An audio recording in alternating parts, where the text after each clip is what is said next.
الحمد للہ والصلاة والسلام على سیدنا رسول اللہ وعلى آلہ وصحبہ وسلم تسلیما کثیرا اما بعد۔ محترم ناظرین و سامعین کرام، آج اس ملاقات میں ہم انشاءاللہ اللہ سبحانہ تعالیٰ کے وہ 7 خوش نصیب بندے جن کو اللہ سبحانہ تعالیٰ حشر کے روز اپنے عرش کے سائے میں جگہ دیں گے، جس دن اللہ سبحانہ تعالیٰ کے سائے کے سوا اور کوئی سایہ نہ ہوا۔ حضرات، یہ 7 صفتیں ایسی ہیں کہ انسان اگر ان پر مداومت کرے، پابندی کرے، تو دنیا کی محبت مغلوب ہوگی اور آخرت کی محبت اس کے دل میں جاگ اٹھے گی اور زندہ رہے گی، یہاں تک کہ وہ اللہ سبحانہ تعالیٰ سے جا ملے۔ حضرات، ایسا دن جس دن یوم یفر المرء من اخیہ و امہ و ابیہ و صاحبتہ، کہ اس دن کے بارے میں اللہ سبحانہ تعالیٰ نے خود فرمایا کہ وہ ایسا دن ہے کہ بھائی اپنے بھائی سے، اپنے ماں باپ سے، اپنی اولاد سے اور بیوی بچوں سے بھی بھاگے گا۔ اس دن اللہ سبحانہ تعالیٰ کے عرش کے سائے میں ایسے خوش نصیب بندوں کو اللہ سبحانہ تعالیٰ اپنے عرش کے سائے میں رکھیں گے، اور ہولناکی اور پریشانی جو حشر کے دن کی ہے اس سے وہ بالکل محفوظ ہوں گے۔ آئیے ان خوش نصیب بندوں کا ذکر ہم آپ کے سامنے رکھ رہے ہیں تاکہ ہمیں اس سے نصیحت حاصل ہو، اور انشاءاللہ ہم اس سے نصیحت حاصل کریں گے ضرور۔ سب سے پہلے میں حدیث شریف کو پڑھ رہا ہوں، عربی بخاری شریف کی حدیث ہے یہ۔ اس کا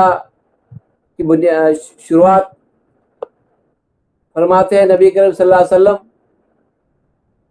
سبعۃ یظلھم اللہ فی ظلہ یوم لا ظل الا ظلہ، امام عادل وشاب نشأ فی عبادت اللہ ورجل ذکر اللہ خالیا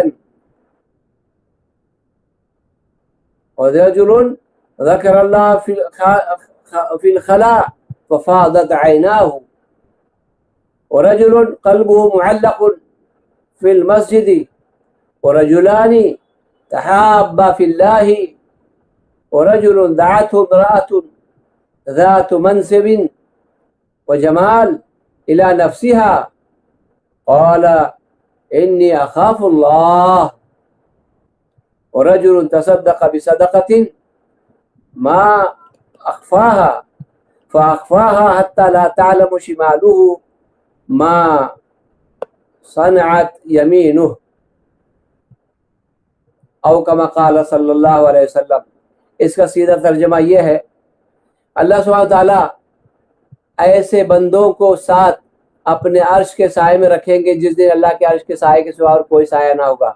سب سے پہلے امام عادل، انصاف کرنے والا امام، حاکم جو شریعت کے مطابق حکم چلاتا ہے، حکومت چلاتا ہے اور شریعت کو نافذ کرتا ہے، اور عدل و انصاف کے ساتھ، امام عادل عدل و انصاف کے ساتھ۔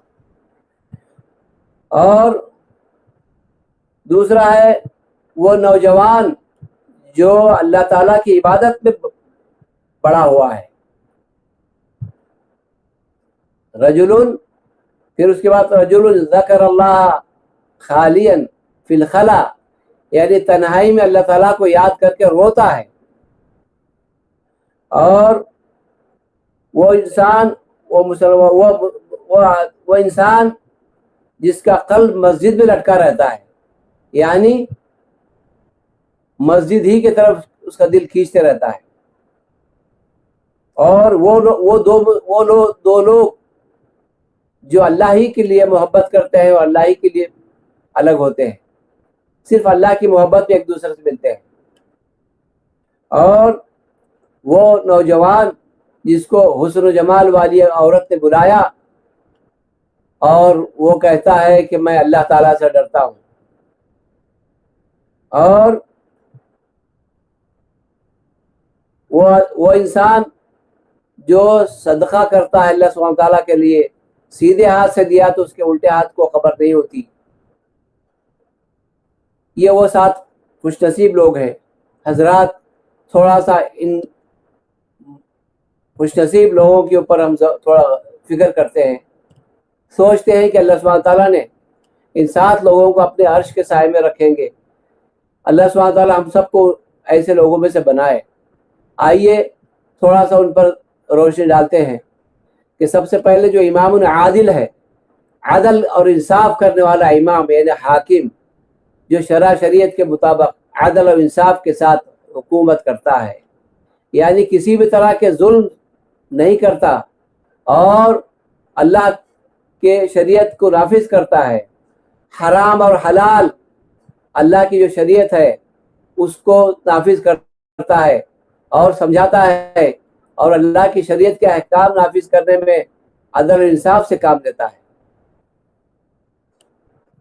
اور دوسرا وہ شخص جو اللہ سبحانہ تعالیٰ کی عبادت میں اپنی جوانی کو گزارا. نوجوان شاب نشأ فی عبادت اللہ، اللہ کی عبادت میں اس نے اپنی جوانی بتایا.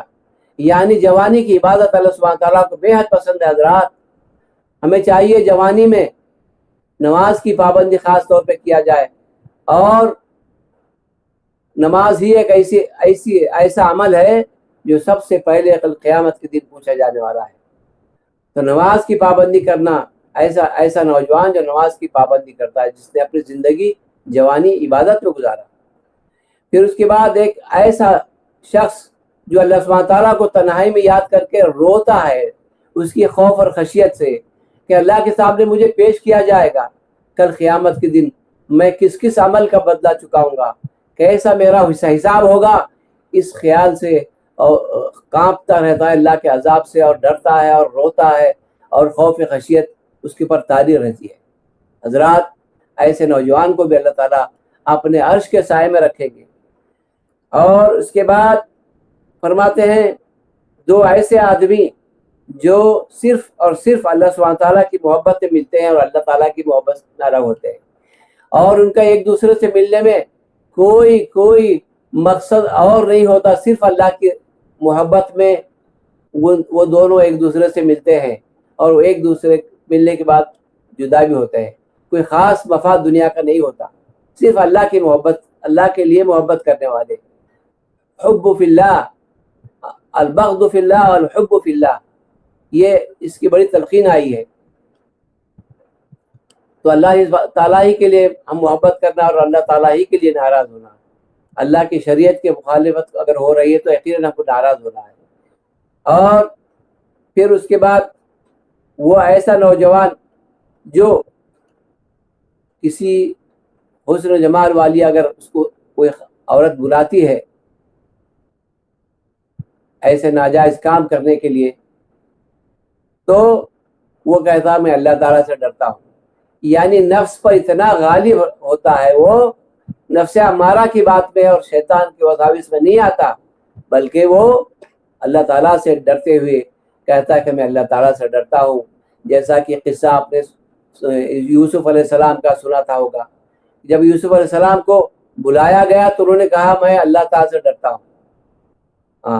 اور اپنے مالک کو انہوں نے رب کہا کہ اس نے مجھے احسن مسوایا، میرا کھانا پینا اور رہنا کو انہوں نے مجھ پہ یہ احسان کیا، میں اس کے خلاف نہیں کر سکتا، ان کو دھوکہ نہیں دے سکتا، ان کی خیانت نہیں کر سکتا. اس طرح سے یوسف علیہ السلام نے کہا تھا. یقیناً یہ جملہ یقیناً اللہ سبحانہ تعالیٰ کا بڑا محبوب ہے. ایسا عمل انتہائی محبوب ہے کہ نفس امارہ کے خلاف انسان لڑ رہا ہے اور جہاد کر رہا ہے نفس سے. الغرض یہ کہ وہ نوجوان بھی اللہ تعالیٰ کے عرش کے سائے میں ہوگا جس دن اللہ کے سائے کے سوا اور کوئی سایہ نہیں ہوگا. اور ایسا شخص جو اللہ سبحانہ تعالیٰ کے لیے صدقہ خیرات کرتا ہے، اللہ سبحانہ تعالیٰ کے لیے صدقہ خیرات کرتا ہے اور سیدھے ہاتھ سے دیا تو الٹے ہاتھ کو اس کی خبر نہیں ہوتی. اس کا کیا مطلب ہے حضرات؟ وہ اتنا ریاکاری سے ڈرتا ہے کہ کہیں کسی اور کو خبر ہو تو ریا اس کے دل میں آ سکتا تھا، اس لیے ایسے وقت وہ اللہ سبحانہ تعالیٰ ہی کو سامنے رکھتے ہوئے اللہ تعالیٰ کی رضا کے لیے ہی خاص طور پہ اس کا عمل یہ ہوتا ہے، اور ایسا خاموشی سے اور چھپا کر صدقہ کرتا ہے کہ دوسرے الٹے ہاتھ کو اس کی خبر نہیں ہوتی ہے۔ تو ریاکاری یقیناً شرک خفی ہے، اور ریاکاروں کا بدلہ دنیا ہی میں مل جاتا ہے، آخرت میں اس کے لیے کوئی حصہ نہیں ہوتا ہے۔ اللہ سبحانہ تعالیٰ سے عمل سے ہم سب کو بچائے کہ ہم کوئی نیکی کرتے ہیں لیکن ہمارے خدا نخواستہ کسی کے دل میں یہ بات آئے کہ لوگ میری تعریف کریں، اور تو تعریف کے نیت سے جو کرے گا تو کیا ریاکاری ہو جائے گی، اس کا بدلہ تو دنیا میں مل جائے گا اور آخرت میں اس کا کوئی حصہ نہیں ہوگا۔ تو اللہ سبحانہ تعالیٰ ہمیں ایسا خالص عمل کرنے کے لیے، اللہ کی رضا کے لیے لوجہ اللہ خاص عمل کرنے کی توفیق ہمیں عطا فرمائے۔ حضرات، اگلا وہ شخص ہے خوش نصیب جو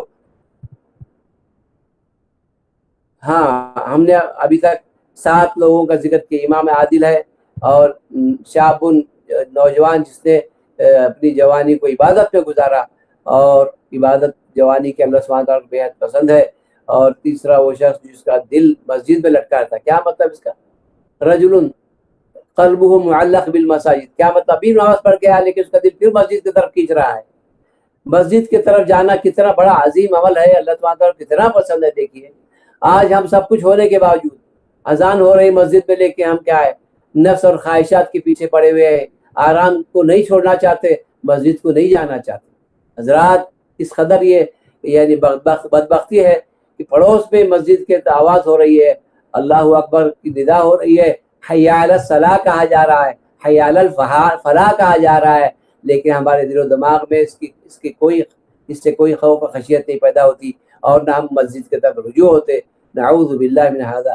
اللہ تعالیٰ ہم کو ایسے سستی اور کاہلی اور غفلت کی نیند سے بیدار کرے، اور یقیناً اللہ کے مسجد کی طرف دل کا کھینچنا، دل معلق رونا مسجد سے، یقیناً اللہ تعالیٰ کے عرش کے سائے میں ایسے خوش نصیب کو ضرور جگہ ملنے والی ہے۔ اللہ تعالیٰ ہم سب کو ایسے لوگوں میں سے بنائے۔ آپ صلی اللہ علیہ وسلم نے اس سلسلے میں کتنی تلقین فرمائی کہ مسجد میں نماز پڑھنا ضروری ہے، ہر انسان کو مسجد میں نماز پڑھنا چاہیے۔ آپ صلی اللہ علیہ وسلم نے فرمایا کہ اپنے گھروں میں بھی نوافل پڑھا کرو اور سنتیں پڑھا کرو، مگر فرض مسجد میں ادا کرنا ہے، الا راتب تو نماز، فرض نمازیں مسجد میں ادا کرنا ہے، اس کی تلقین فرمائی۔ بلکہ آپ صلی اللہ علیہ وسلم نے نابینا انسان کو بھی یہ اجازت نہیں دی کہ وہ مسجد چھوڑ کر کے گھر میں نماز پڑھے۔ الغرض یہ کہ حضرات، آج ہمیں اس کی سخت ضرورت ہے۔ آج مساجد ویران نظر آتے ہیں، اور اللہ سبحانہ تعالیٰ ان کو آباد رکھتا ہے جو اللہ تعالیٰ کے گھر کو آباد رکھتے ہیں۔ اللہ تعالیٰ فرماتے ہیں انما یعمر مساجد اللہ من آمن باللہ والیوم الآخر، جو اللہ اور آخرت پر یہ بھی ایمان رکھتے ہیں وہ اللہ کے گھر کو آباد رکھتے ہیں۔ یقیناً اللہ کے گھر کے آباد رکھنے والے اللہ سبحانہ تعالیٰ ان کو آباد رکھتا ہے۔ بھائیو، آج ہمیں بڑی اس بات کی سخت ضرورت ہے کہ آج ہمارے مسجدوں کو چھوڑنے کی وجہ سے، مسجدوں کو ویران کرنے کی وجہ سے آج جو فساد برپا ہے، اور غیر لوگ قبضہ کرنا چاہتے ہیں، بے دخل کرنا چاہتے ہیں، اللہ تعالیٰ ہم سب کو توفیق عطا فرمائے کہ ہم ساری نمازیں، فرض نمازیں ضرور مسجد میں ادا کرنے کی کوشش کریں، اور نفس اور شیطان کے غفلت سے نکل کے اللہ کے ذکر کی طرف دوڑے، اور خوف اور خشیت الہی اپنے اندر پیدا کرے، اور ایمان کی قوت کو بڑھایا کرے کہ ہر قدم پہ اس کو درجات نصیب ہوتے ہیں، درجے بلند ہوتے ہیں۔ کتنا اجر ثواب ہے، آپ پڑھیں گے بعض احادیث میں تو حیران ہوں گے۔ آپ صلی اللہ علیہ وسلم فرماتے ہیں اگر صف اول میں اور ندا میں کیا فائدہ ہے، اگر کسی کو معلوم ہو تو گھٹنوں کے بل اس کو دوڑ کے جائے گا مسجد کو۔ بعض اس میں آیا کہ قرآن اندازی کرے گا۔ الغرض یہ کہ حضرات، آج ہمیں مسجدوں کو آباد کرنے اور مسجد میں نماز ادا کرنے کی سخت ضرورت ہے۔ پھر ایک بات اور آگے آئی ہے، وہ یہ کہ جو دو لوگ آپس میں محبت کرتے ہیں، یقیناً اللہ سے کہ محبت میں ہم کسی سے محبت کرتے ہیں، یہ اللہ سبحانہ تعالیٰ کو بڑا محبوب ہے کہ اللہ سبحانہ تعالیٰ ان کو اپنا محبوب بنا لیتا ہے۔ یقیناً اللہ کے محبت میں کوئی کسی کے عیادت کو جاتا ہے تو 70,000 فرشتے اس کے لیے دعا کرتے ہیں مغفرت کی، جیسا کہ بعض صحیح حدیث میں آیا ہے۔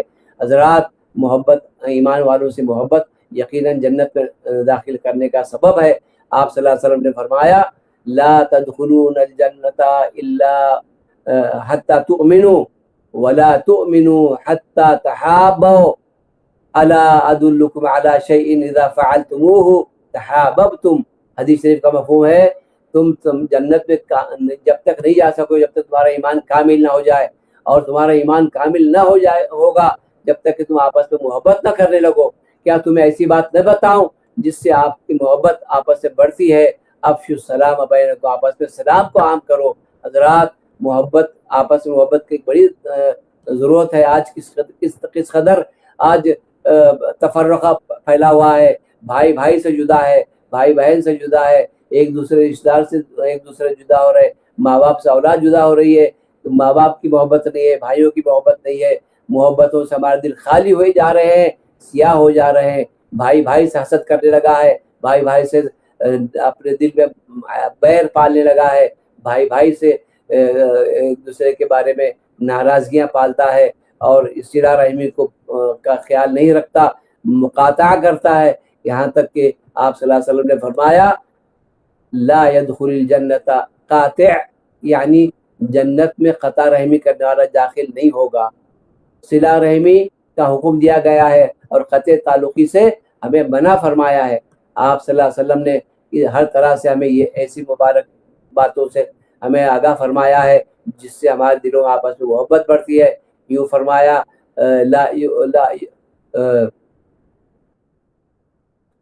المسلم من سلم المسلمون بیدہ وبلسانہ، مسلمان وہ ہے جس کی زبان سے اور ہاتھ سے دوسرا مسلمان محفوظ رہے، اور آپس میں ایک دوسرے سے محبت سے رہنا ہمیں سکھایا ہے۔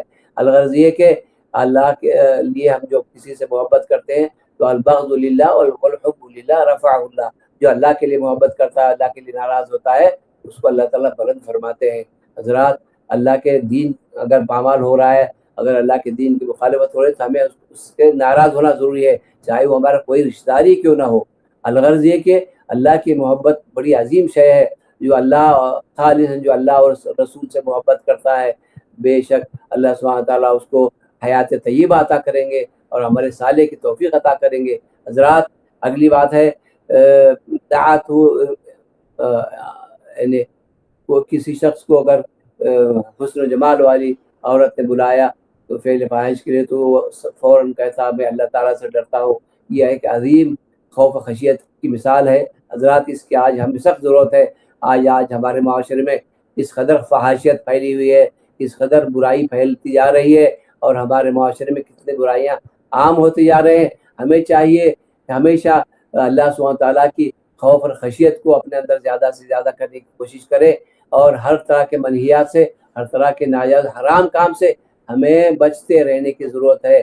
بلکہ آج جو بے حیائی عام ہوتی آ رہی ہے، اس سے یہ سب سخت ضرورت ہے کہ ایسے بے حیائی کے ماحول کو ہم اپنے آپ کو اور اپنے اہل ویال کو نکالنا ضروری ہے، کیونکہ الحیاء من الایمان، الحیاء شعبۃ من الایمان، حیا ایمان کا شعبہ ہے۔ آپ صلی اللہ علیہ وسلم نے فرمایا اذا لم تستحی اصنع ما شئت، اگر تمہارے اندر شرم و حیائی نہیں تو تم کچھ بھی کرو، پھر یہودی مرو کہ مجوسی مرو۔ الغرض یہ کہ حیاداری یقیناً ایمان ہے، اور ایسے ایمان اللہ سبحانہ تعالیٰ کو بڑا محبوب ہے۔ حضرات آج کے اس ماحول میں یہ جو مثالیں آپ کے سامنے پیش کی گئی ہے اس کے سخت ضرورت ہے، اور صدقہ خیرات بھی چھپا کے کرنا چاہیے، ریاکاری کا شائبہ نہ ہونا چاہیے، اور ہاں اگر کوئی کسی کو اس لیے دے رہا ہے دکھا کے کہ دوسروں کو بھی ترغیب ہو، یقیناً یہ اچھا عمل ہے، لیکن کوشش یہی کیا جائے کہ چھپا کے صدقہ خیرات کرنا چاہیے، جس کا علم صرف اللہ سبحانہ تعالیٰ کے اور اس کے درمیان ہو۔ یقیناً ایسا عمل اللہ سبحانہ تعالیٰ کے پاس بڑا مقبول ہے۔ اللہ تعالیٰ سے میں دعا کرتا ہوں کہ اللہ سبحانہ تعالیٰ ہمیں ایسے مبارک افعال پر جمع دے اور ہمارا خاتمہ بالخیر فرمائے، اور کل قیامت کے دن نبی صلی اللہ علیہ وسلم کے ساتھ ہمارا حشر ہو، اور ایسے بزرگوں میں ہمارا شمار اور حشر ہو جن کو اللہ سبحانہ تعالیٰ اپنے عرش کے سائے میں رکھیں گے، جس دن اللہ تعالیٰ کے عرش کے سوا اور کوئی سایہ نہ ہوگا۔ اللہ تعالیٰ سے دعا کرتے ہیں اللہ تعالیٰ ہمیں سے عمل کی توفیق عطا فرمائے. وصلی اللہ علی سیدنا حبیبنا محمد وعلی آلہ وصحبہ وسلم تسلیما کثیرا.